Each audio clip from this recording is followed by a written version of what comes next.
Welcome to the California Chico Steak Life Sketches webcast. My name is Jerry Lynn, and I am here today with Pete Carr. It's good to have you with us, Pete. Thanks, Jerry Lynn. It's great to be here. It is wonderful to have you here. Now, before we begin talking about you, can you tell us a little bit about your family's history here in the Chico area? Oh, sure. I'm very proud of that. On my mother's side, two of my great-grandfathers, two of her grandfathers, were pretty prominent pioneers here. One was the general manager of Diamond Match for decades. He finally retired in about 1947 or so and died just a couple of months later. But he was very involved, of course, in the big role that Diamond Match played in Chico. We have lots of memorabilia, pictures, and letters between him and corporate executives. His home was built in a prairie style because his family was from Illinois, and it's at 3rd and Chestnut. It's currently the alumni building for Chico State, at least last I checked. My other great-grandfather on my mom's side came straight over from Scotland. He was a stonecutter from Aberdeen, where I spent almost half of my time on my mission. He was a Robbie, whereas the first grandfather was a Dean. The Robbies came over here in about 1880s, and he started the Chico Granite and Marble Works at First and Main downtown. This was back when John Bidwell was building a town, and he was bringing in people that had trades that he needed to be able to complete the town. And, of course, at some point they found that they needed headstones and monuments. He started that business there. His son, my grandfather, took it over. Then he didn't have any sons, so my father took it over after the World War II and hated it. So the family moved to Sacramento, and that's where I was born and raised in Carmichael. Awesome. So now you've told us that you were raised in Sacramento and you were not a member of the church at that point. Can you tell us a little bit about your childhood there in the Carmichael area? Sure. So I was the last of 5 children in a pretty strong Catholic family. We lived across the street from the Catholic Church, and I went to the school there for several years. Lived in the same house in the suburbs for my whole 18 years. When I was a senior in high school, I got acquainted with some Latter-day Saints, and so I joined the church, the first and only member of my family to leave the Catholic Church and go do something else. So can you tell us a little more about that conversion story? What made you decide that the church was the right choice, especially if you grew up in a strong Catholic family? Yeah, I was, Catholic until I was 12 or 13 when I was confirmed a member of that church. By about the time I was 15, I kind of had drifted and lost interest. But by the time I was 17, I was really looking at other churches and kind of shopping around and trying to find faith in my life. And I met these Latter-day Saints. One in particular that caught my eye was the bishop's daughter. Most of our student government at my high school just happened to be LDS students that year, and I was the student body president, so I started dating the secretary. She and her friends invited me out to like firesides and dances and things like that, and before long I was asking questions about their faith, and I asked them, can I go to your church? I asked them, do you have anything I can read and learn more? So I think I was a pretty easy convert for them. I just loved them and their families, their family life. I was amazed with it. And again, how old were you at that time? So I was 17 going on 18. And was your family supportive? How did they feel about this conversion on your part? That it's just a passing fad. He'll get over it soon. So I was baptized just a few weeks before graduating from high school. And in that same year, 1977, that summer, then I decided to go to Chico State. And Chico State's reputation was not one where you go to be a strong Latter-day Saint. That is accurate, yes. But I came up to Chico State where I had a lot of family. Of course, they were all in the graveyard except for one grandmother. But other than that, I had no living relatives that I knew of here in the area. But when I got here, Wes Hawking and Tess Hightower, some of the people that are currently today still pillars in this stake, took me in. Sister Hockley's husband was the branch president. I mean, they put their arms around me, and they helped this convert grow and stay out of trouble, to where a year later I found myself on a mission in Scotland. And was your family supportive of that? Or was that something you had to, was that a kind of a road you had to travel yourself? So my older siblings had all moved out and gone their way, but my parents, absolutely not supportive. And don't be asking us for one penny for this Mormon mission thing that you are planning on going on, because we don't want you going on it. I had been working very hard as a paper boy and then later as a bag boy in a grocery store, and always saving my money as my mom taught me to, but I never really knew why. So by the time I was going on my mission, I had about $2,500 in the bank, which in 1977 dollars was pretty good. I just didn't know why until I got ready to go on a mission. Then I realized why the Lord had been preparing me that way. So,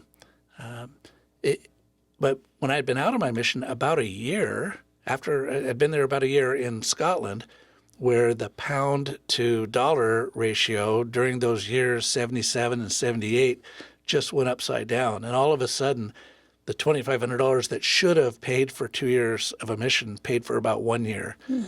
After I'd been out about a year, my dad started sending some money. He really appreciated what he was seeing from his son in the mission field. And the members of the church in Sacramento were really wrapping their arms around him. In fact, they asked him to speak in sacrament meeting a couple of times, which was good for getting him to come and enjoy the fellowship. And he and my mom were reading and took missionary lessons. They didn't ever take a big step that I wanted them to, but certainly they became supportive by the end of my mission. That is a wonderful story. And you got to go to Scotland, which you said is your family roots. Did you feel that while you were in Scotland? Was there a sense of excitement about being able to go back to your ancestral locations? So, of course, I wasn't brought up with family history being a big thing. I was aware that I had ancestors that were from Scotland, but I didn't know where in Scotland, and my parents didn't either at that time. So we found out a lot more since then. But here I was right in Aberdeen, where my great-grandfather and his family were, and didn't know it.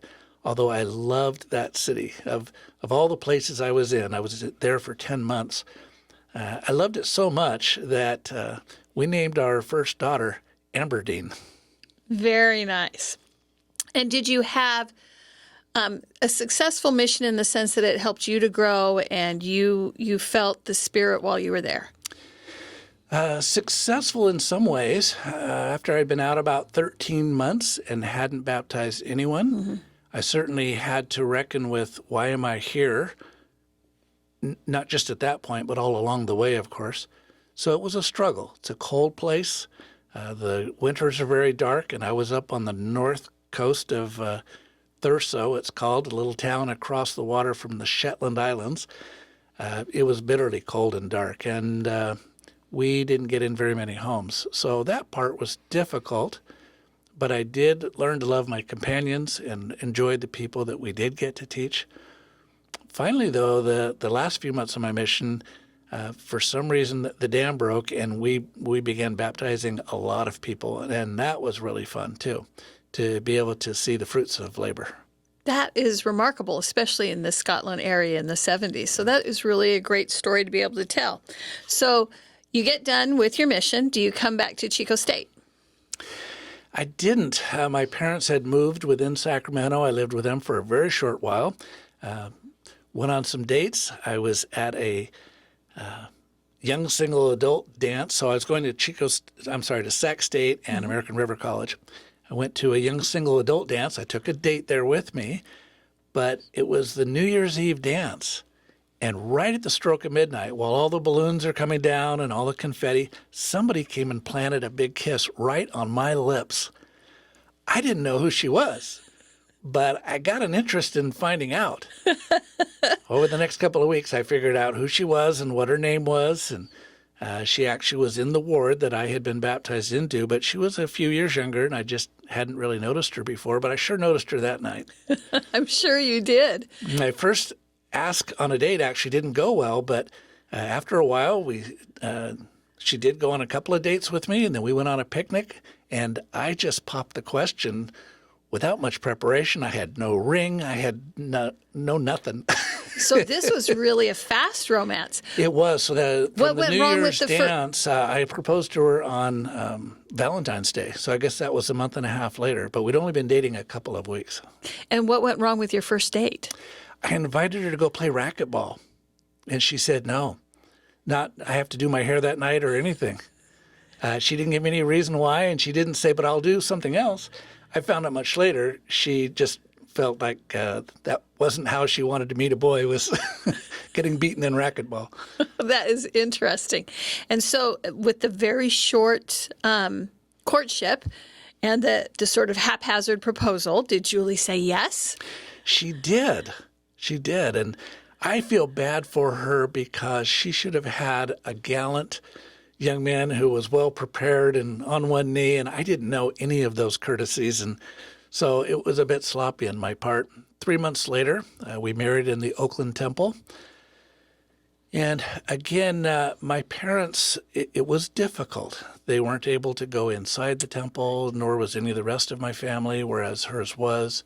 That was the policy at the time. And Julie was just barely 18. So, in fact, we went on a 2-night honeymoon because that's all I could afford. That was with a little help from her dad. I had $50 in my pocket when we got married. So we went over to the coast for a couple of nights. When we came back, the next night I had to go to her high school graduation. That's how young she was. Oh, my goodness. So, that is a good story. Of course, a good story. They said it wouldn't last. But it did. And 42 years ago. she found her gallant man. I think that's wonderful. So you get married in the Oakland Temple. And as you said, she was young. You were young.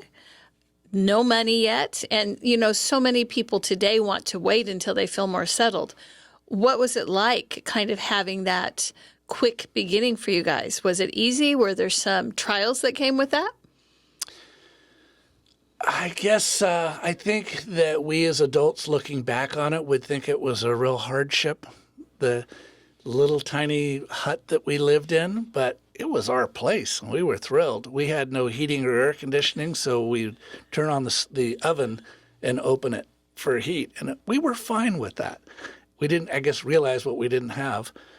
Then we got into some apartments. We were managers of the apartments, and I worked at a bakery full-time, so very much working while going to school. And Julie did what she could work-wise as well. And we brought 2 children into the world before I graduated from college. So when I graduated with a 4-year degree in business, 2 children, and a commission as a U.S. Air Force officer. Wow. And was this in Sacramento still? That's right, Sac State. Very nice. And so with the commission, did you have to do a couple of years of service or to repay? What was that like? I had this altruistic desire to serve my country after having served my church for 2 years. And so whereas I'm not really a military guy, I did want to serve the country. And I really wanted to do something like public relations. When I was in Air Force ROTC, towards the end of the year, they give you an envelope that is your assignment. And, of course, everybody wants to be a pilot. They gave me one to be public affairs, but then they gave me another one to be a pilot. They said, we want you to be a pilot. We think you ought to do this. And everybody I talked to, my dad, my brothers, my friend, everybody said, oh, you got to be a pilot. I didn't have it in me. So I said, sure, I'll be a pilot if I can be a helicopter pilot where I rescue people. I'm really not interested in shooting anybody. So they said, okay. They sent me to pilot training, and of course I washed right out because you got to really, really want it, and I really didn't. I spent 4 years as a base services officer. So we were assigned to McChord Air Force Base up in Tacoma, Washington. That was a beautiful place to be able to spend 4 years. We lived off base, though, so for me it was kind of a Monday through Friday job for the most part in a uniform. Went on a couple of deployments to places like South Korea, but 4 years was fine. I was ready to get out. And then where did your career go? Well, unfortunately, my first job out was in manufacturing, and I say unfortunately because my heart wasn't there. That's an engineer's playground. But when you're in manufacturing management, if you're not an engineer, you're a bit of a fish out of water generally. So I learned how to excel at that and became a plant manager eventually. But that was 16 years of my kids seeing me come home at night unhappy and hearing my regrets that I'd really rather be in government. I had been in student government before, and I just felt this calling to government. For some reason, like everybody else in the 80s, I majored in business. And so, but here now, by this time, getting out of the Air Force, now we had 3 children. And so it just wasn't a great time to go back to school. So 16 years in manufacturing.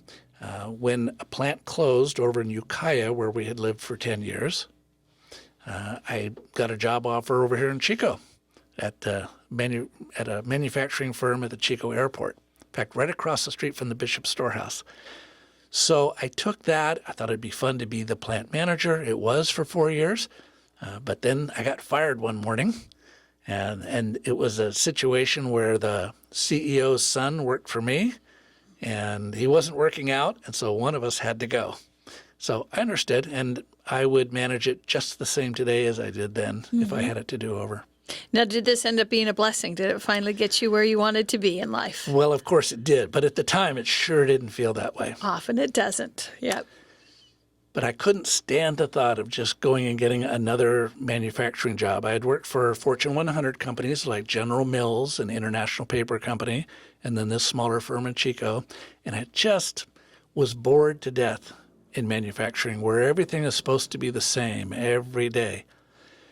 But as a member of the Chamber of Commerce Board of Directors, I would go to those meetings once a month and hear the things that were going on downtown, and the city had all these dynamic problems and challenges and improvements and budgets and grants and things going on that I could just tell, wow, that's where I really want to be. Fortunately, just at that time, Biggs, the little town of Biggs, was advertising in the classifieds in the Chico paper for a city administrator. So I threw my hand in, and somebody I know knew the mayor, and that helped me get an interview. I spent 5 years in Biggs, and for me that was a great little laboratory to learn about local government, to learn a whole different type of management. But that was fun. And was it joyful? For the most part, yes. But certainly after 3 or 4 years, I was ready to move on somewhere else. An opening came up in Orland. At the time, Orland had a not very good reputation, and I went there with no enthusiasm at all, but at least I was moving on from Biggs. And I thought, well, I'll be in Orland for probably 2 or 3 years. And so I continued to live in Chico and just drive over to Orland. Well, I'm now 11 and a half years managing the city of Orland, and it's been so fun to be a part of the great changes that are going on there. With their finances, with their parks, with the police and fire, with all kinds of different dimensions of improvements. And didn't Orland have a fairly significant change after the Paradise Fire? Didn't you guys end up taking a number of people in Orland? Am I remembering that correctly or not? We did on a temporary basis, certainly. We filled up with trailers, and people doubled up in homes, and so the city, of course, looked the other way for a while. Most of those people found their way to more permanent situations elsewhere. A few of the people have stayed, and some have opened businesses, and that's been welcome. And favorite things that you've been able to do in Orland? Taking that old swimming pool of theirs that wasn't working well and transforming it into a beautiful, it is a fabulous swimming pool now. We opened a splash pad there, which most cities don't have, and that is a lot of fun. All of the old beat-up playground equipment, the steel bars that we had when we were kids, they're all gone and replaced with expensive but really beautiful playgrounds. So, gosh, one of the best days I had in Orland, I was walking across one of our parks, I think during my lunch hour, and mother and her son were walking the opposite way, and I heard him say to her, "Mom, this park is so much funner now." And I didn't correct his grammar. I just thought, that's payday. This is why I'm working. And I can see the joy in your face now. Is that what drives you in public service, the thought that you get to help other people? It is. It's different than church service, which I also love. But for my job to be able to take the resources that are provided, and it's extracted through taxes, but those resources, and to use them wisely and responsibly in a way that we're providing services for people, public safety, but also quality of life services like the library and the parks. I love that. And I love being able to be supportive of the local businesses. So we have a number of programs that we're doing to help small businesses be able to thrive. This sounds fantastic. We need all of our politicians to be like you. I'm just saying. So as a city manager, I work for politicians. True. But fortunately, I don't have to run for anything. Right. Not elected. An employee of the council. Yeah. Now, let's take a shift and go back to your family a little bit. Tell me about you and Julie and your children and a little bit about them.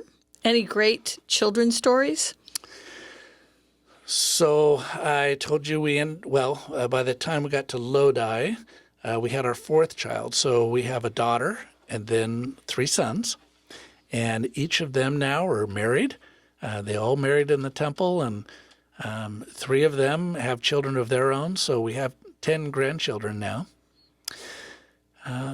Each of my children, we had an intact, stable nuclear family, but each of them has chosen a different pattern in their lives for their vocation and their interests. So that's been fun for us to watch. Our daughter and her husband and 4 girls live down in Bakersfield, where he's in medical and she's a teacher. She teaches fitness classes, and she's, I think, a 3rd or 4th grade teacher this year.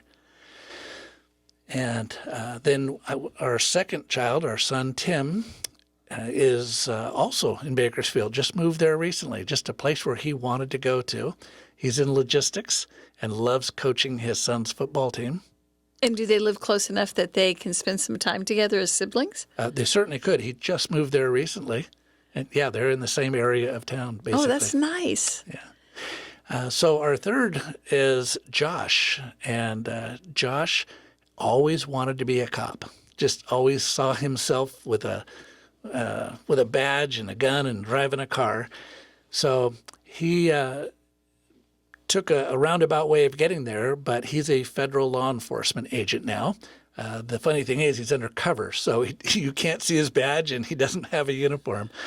But he really enjoys that, and he's been in places like Oregon and North Pole, Alaska, and now in Honduras. So getting to have some pretty fascinating experiences. He married Chloe Atkin, who grew up here in Chico, one of your nieces. Mm-hmm. And so if he's in Honduras, does his family have to stay here in the States while he's there? No, they went with him, and the federal government provided them a big, beautiful home right across the street from the ambassador for the United States. So they have an extremely secure neighborhood that they live in. Well, that's really nice. Julie and I will be enjoying Christmas in Honduras this year. How exciting. But the fourth child is Dustin. So Dustin is a software salesman. He and his wife, Chelsea, live in Utah. So that's his day job. But he started his own business on the side, and it's really thriving. It is pretty amazing. He makes aftermarket products for those kind of Jeeps that people invest a lot of money into and then go run them out in the desert over the rocks. And he's a very fun entrepreneur. That is, he makes it very fun to do business with him. Well, it sounds to me like you have kids who are thriving and are all doing the things they love. And that's beautiful. That's really wonderful. What activities outside of work and family do you do that you enjoy? So I play racquetball once a week. I swim laps. I like to go once a week. I play pickleball. Julie and I have been playing pickleball for several years now, maybe once or twice a month. So we're kind of professional beginners at it. But probably racquetball is my favorite. I played water polo in high school. pretty hard to do as an adult. You have to have the facilities and a team. So I've been able to enjoy these other things. We have over a dozen bicycles in a cabin out in our backyard. When the grandkids come to visit, they know we're going on a bike ride in Bidwell Park. So I love that as well. I'm not like an adventurous mountain biker, but just biking around the town and around the park, love that. Now, did you ever get Julie to do racquetball with you? Who's your racquetball partner? So when Julie had COVID, I went over to the racquetball court. I hadn't been on it for years, and I was just out there hitting the ball by myself, and some guy walks on the court. I said, "Oh, you want to play?" He goes, "Okay." He and I have played racquetball once a week ever since then, and his name is Tim, and we're just having a great time. We've made a good friendship with it. That is a wonderful way to make a good friendship. It really is. And I appreciate you asking me what I enjoy doing. I really enjoy serving in the church as well. I've had a number of different callings that have been challenging and interesting. I can't think of many I didn't enjoy. I can think of one, but for the most part, the service in the church has really been important to me in my life and has really been a joy. I particularly enjoy serving, helping bishops. Well, you and Julie are completely service-oriented. Anybody who knows you knows that about you, and you throw the best ward parties. So that's been really fun. Yeah, but you're right there beside her, and I think that that's great. Now that you're a grandparent and your kids are away, how do you manage that? How do you manage being a grandparent, and how do you kind of manage the empty nester thing?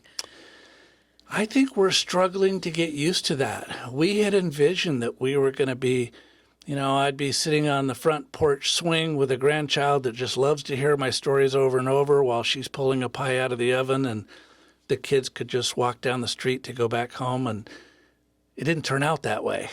Now, we really enjoy every moment we have with our grandchildren, but it's here and there from time to time rather than frequently, as we kind of hoped. So our big 2-story, 4-bedroom house does seem a little too big and kind of lonely. So we're still adjusting to that. If we want to see our grandkids, we need to get in the car or get on an airplane and go see them. So we have begun to travel that we never had the means or time to before. We've enjoyed traveling around the world in various places, and we love that. But we also love just going to see the grandkids for a few days. And what are the next steps for you and Julie? Do you have a exit plan out of your job yet, or are you really happy where you're at? What's going to be your next step, do you think? So I'm mid-60s. Julie just turned 60. We actually could retire any time now, but we both love what we're doing, and we both feel like we're making a difference where we are. She's been teaching kindergarten for a long time, and me with public service, and we enjoy what we're doing, so we can't think of any good reasons to retire this year. We don't have a good, clear picture, but of course, especially in the church, there are lots of opportunities, both in the United States and worldwide, where we could find ourselves making a difference in a different way, I hope. Yeah. Well, you've had a really successful and wonderful life in all the right ways, and I think that that's really great. If you had any other message to leave for our viewers, what would it be? Assuming that most of your viewers are going to be my grandchildren and great-grandchildren. That's a good assumption.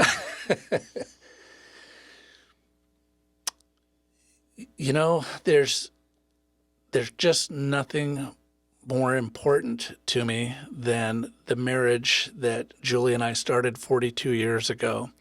It's given me, it's brought out the best in me and helped me be a much better man. The marriage that we have where God is a partner in our relationship has helped us bring children and now grandchildren into the family in a way that we have an appreciation for the sealing that was performed 42 years ago that I don't think we had. We couldn't have had the appreciation for it back then that we do now. We love seeing great choices that our children and grandchildren make. And so we look forward to, and we really hope to be able to be together when we're back in Heavenly Father's presence someday. Well, thank you, Pete, and I appreciate you letting us speak to you here on our webcast. Well, it's certainly my pleasure, Jerry Lynn. Thank you.